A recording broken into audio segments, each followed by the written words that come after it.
శ్రీకాంత్ రెడ్డి రాయచోటి జిల్లా కేంద్రం అంటున్నారు. వైసీపీ ఎమ్మెల్యే ఆకపాటి అమర్నాథ్ రెడ్డి రాజంపేట జిల్లా కేంద్రం చేయాలి అంటున్నారు.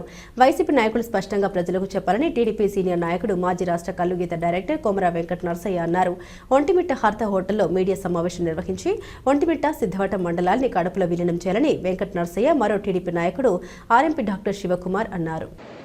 రేపటి దినం రాజంపేటలో జరుగుతున్న అన్ని పార్టీల ర్యాలీకి వైఎస్ఆర్ పార్టీ కూడా పాల్గొనడం చాలా సిగ్గుచేటు. ఎందుకంటే రాజంపేట కావాలని అడిగే నైతిక హక్కు వైఎస్ఆర్ పార్టీ నాయకులకు లేదు.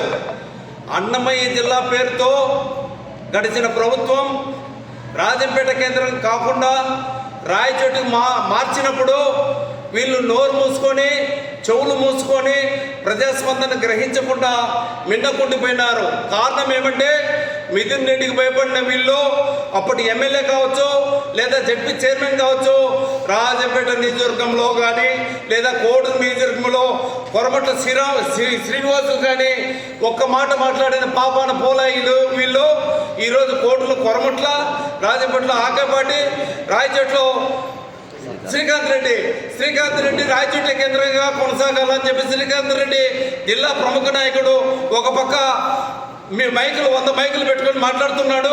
ఇక్కడ పోతే రాజంపేటలో వస్తే అమర్నాథ్ రెడ్డి రాజంపేట కావాలంటున్నాడు. వీళ్ళిద్దరు కలిసి నిజాయితీ ఉంటే ఈ వైఎస్ఆర్ పార్టీ నాయకులు ఒకే వేదిక మీదకి వచ్చి అది రాజంపేటనా రాయచోటినా ఏకముఖంగా ప్రకటిస్తే ప్రజలు హర్షిస్తారు. లేదంటే వీళ్ళు రేపు జరగబోయే సంపూర్ణ ధర్నాలో సంపూర్ణ ర్యాలీలో వీళ్ళు పాల్గొనే నైతిక హక్కు లేదని చెప్పి రాజంపేట తెలుగుదేశం పార్టీ పక్షాన్ని నేను విమర్శిస్తున్నాను. వీళ్ళకి నా నైతిక హక్కు లేదు, ముమ్మాటికి లేదు. కోదండరాముడు సచ్చిగా వీళ్ళకి ఆ నైతిక హక్కు ఉంటే గత ప్రభుత్వంలో వీళ్ళు ఏం చేస్తారో చెప్పాలా. అప్పటి హయాంలో ఒక మేడా విజయశేఖర రెడ్డి తప్ప ఎవరు కూడా వైఎస్ఆర్ పార్టీ నాయకులు మాట్లాడేది పాపాన పోలేదు. ఇది కూడా గ్రహించాల్సిన విషయం. ఈరోజు రాజంపేటపై ఉధృతంగా జరుగుతున్న ర్యాలీకి అన్ని వర్గాలు సంపూర్ణంగా మద్దతు ఇస్తున్నాయి. కాకపోతే వైఎస్ఆర్ పార్టీ కూడా అందులో దూరి మేమున్నామంటూ సైతం మాట్లాడడం హాస్యాస్పదం, సిగ్గుచేటు. ఈ నాయకులకు నీతి నియమాలు లేవు. ఈ నాయకుల చర్యలను ప్రజలందరూ గ్రహిస్తున్నారు. ఇకపోతే ఒంటిమిట్ట సిద్ధవటం మండలాల్లోనే రాజకీయంగా బాగా చైతన్యం కలిగిన మండలాలు ఈ 2 మండలాలు తెలుగుదేశం పార్టీకి ముఖ్యంగా ఎప్పుడు కూడా గట్టి మండలాలు. ఈ 2 మండలాలను మా ప్రజల విజ్ఞప్తి మేరకు కడప జిల్లా కేంద్రంగా మమ్మల్ని కంటిన్యూ చేయాలని చెప్పి రాష్ట్ర ముఖ్యమంత్రి వర్యులకు తెలియజేస్తూ రాబోయే రోజుల్లో మేము శాంతియుతంగా ఇదే విషయం పైన మేము మూకుమ్మడిగా ధర్నాలు కానీ శాంతియుతంగానే ర్యాలీలు కొనసాగిస్తామని చెప్పి తెలియజేస్తూ ముఖ్యమంత్రి గారికి మరోసారి ఈ 2 మండలాల సమస్య పైన పరిశీలించవలసిందిగా కోరుచున్నాను. జై తెలుగుదేశం, జై చంద్రబాబు నాయుడు.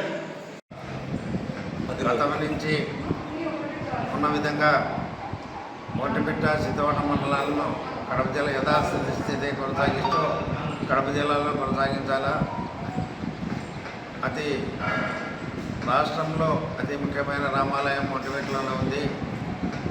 ఒంటిమిట్టకు రైలు సౌకర్యం, ప్రధాన రహదారి సౌకర్యం, కడప జిల్లాతో కడప పట్టణానితో అనేక సంబంధాలు ఉన్నాయి.